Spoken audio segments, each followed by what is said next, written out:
Já te passou pela cabeça alguma vez que talvez muitos dos problemas que você enfrenta hoje na tua vida, na verdade são frutos de experiências que você viveu lá na tua infância?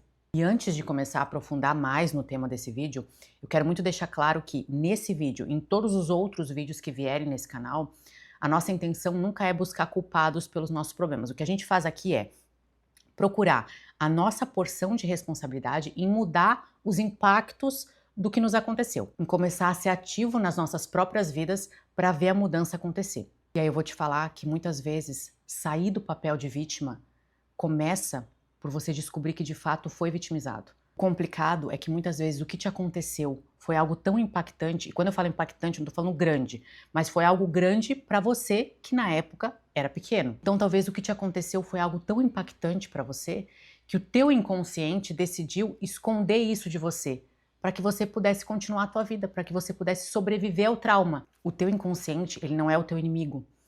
Ele não é um mentiroso que esconde de você, que rouba as tuas experiências. Na verdade, ele é super protetor. É como se fosse isso. Ele entendeu que naquela época, naquele momento, você não tinha as ferramentas necessárias para lidar com o que aconteceu. Tem pessoas que têm infâncias com pouquíssimas lembranças. Talvez até algumas das lembranças foram até transformadas. Existe um caso bem emblemático na psicanálise, que é de um paciente que tinha aracnofobia, que é fobia de aranhas, né?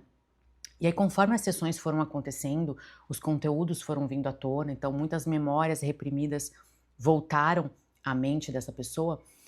Essa pessoa descobriu que, na verdade, a aracnofobia vinha de que essa pessoa sofreu ainda na infância por um familiar.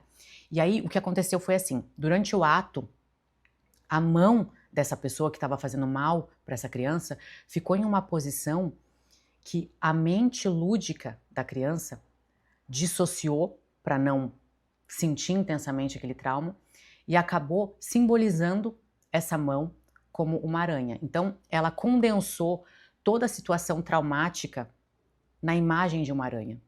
Vocês percebem o quanto o nosso inconsciente é sofisticado. Então, com essas descobertas, o medo irracional de aranha foi desmascarado. Então, já não fazia mais sentido, porque o medo não era de aranha.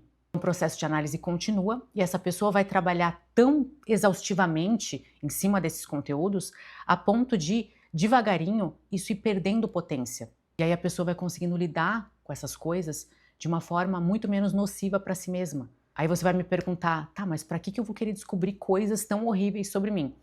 Calma, que não é todo mundo que sofre coisas horríveis. Talvez não tenham grandes descobertas para você fazer na análise. Talvez você nem tenha reprimido memórias. Talvez as coisas ruins que te aconteceram, você consegue até lembrar delas, mas você não tem noção e não associa o que você vive hoje com essas memórias. Mas se houver alguma coisa realmente grave para você descobrir, a única forma de você tratar as repercussões que isso vai trazer para a tua vida inteira é descobrindo do que se trata. Mas felizmente a maioria das pessoas não tem infâncias traumáticas.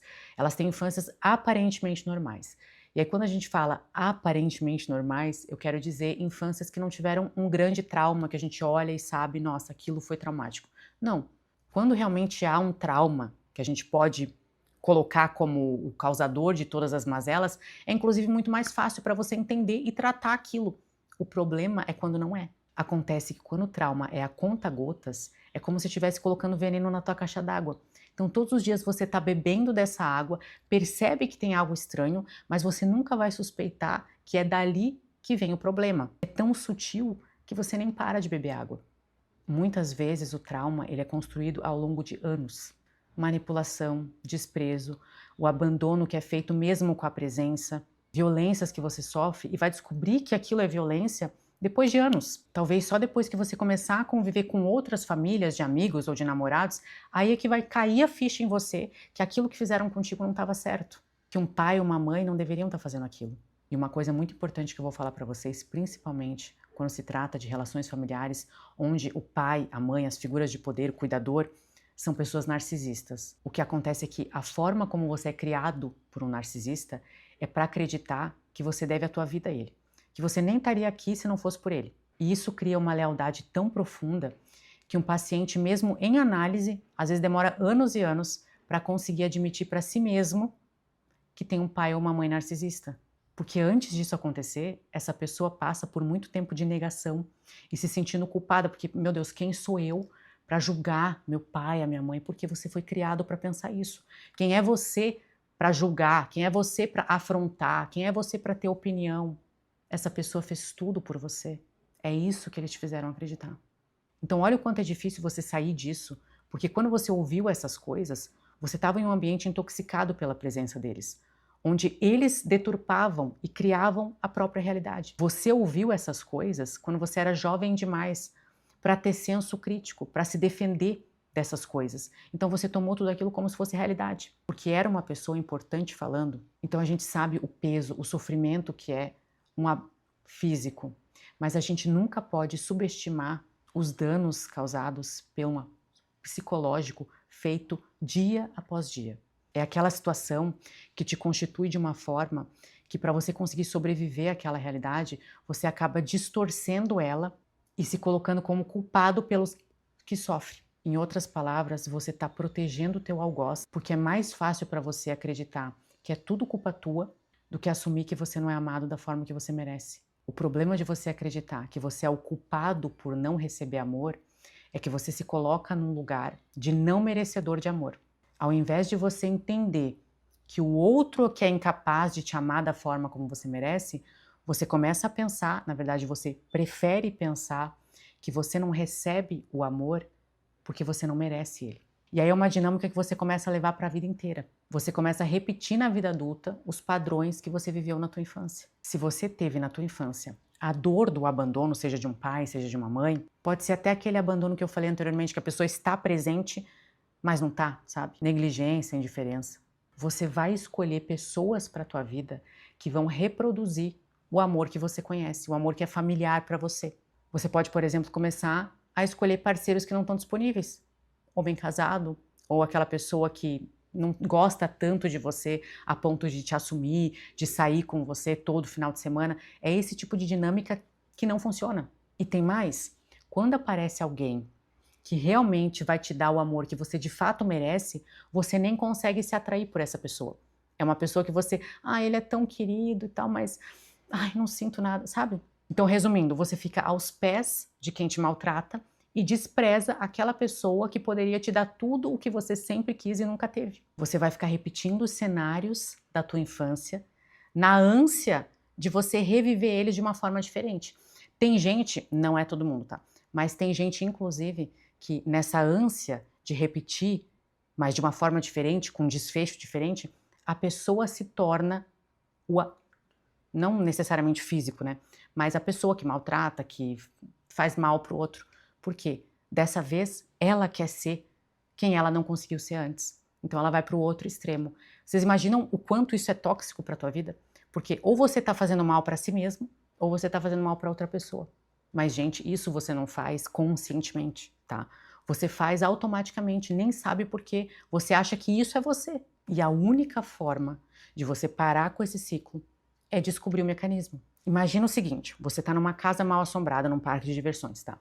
Aí começa a aparecer os monstros, você começa a ficar assustada, de repente eles aparecem, desaparecem, você começa a entrar em pânico e de repente você vê um interruptor. Aí você acende a luz. De repente está tudo mais claro, você começa a ver as coisas com mais definição. De repente você olha e tem um pano solto, você puxa esse pano, a fantasia cai e você percebe que ali tem mecanismos. São bonecos animados que estavam te assustando. Então aquilo começa a perder o sentido. Não faz mais sentido ter medo daquilo. E aí de repente você percebe que, na verdade, o que você quer da vida nem é ficar entrando numa casa mal assombrada para levar sustos. Talvez você comece a ter mais vontade de visitar outras áreas do parque, áreas mais divertidas que te dê alegria, com coisas bonitas para ver. Talvez você comece a ter uma vontadezinha até de voltar para casa, para tua casa organizada, bonita, cheirosa, com tapete, cortinas, floreiras na janela, animais de estimação. Talvez tenha lá uma pessoa para te receber com carinho e te ouvir com atenção. Mas para isso você precisa encarar os monstros. Agora vamos para a prática. A nossa entrada do journal de hoje vai ser o seguinte. Você vai escrever quem você gostaria de ter por perto quando você era uma criança. Independente de quem estava lá, pai, mãe, tios, tias, avós, descreve a pessoa que você queria ter tido como teu referencial na tua infância. No próximo vídeo, a gente vai falar mais sobre a ferida de pai e de mãe e as consequências que elas têm na nossa vida. Vai ser um vídeo bem importante, eu quero muito que você esteja lá. Eu estou muito feliz de te ter aqui. Eu quero muito te ver brilhar. Falta de confiança em si, medo de errar, insegurança frente a desafios, submissão frente a autoridades. Então, por exemplo, você é aquela pessoa que não consegue pedir um aumento para o chefe. Por quê? Medo do pai.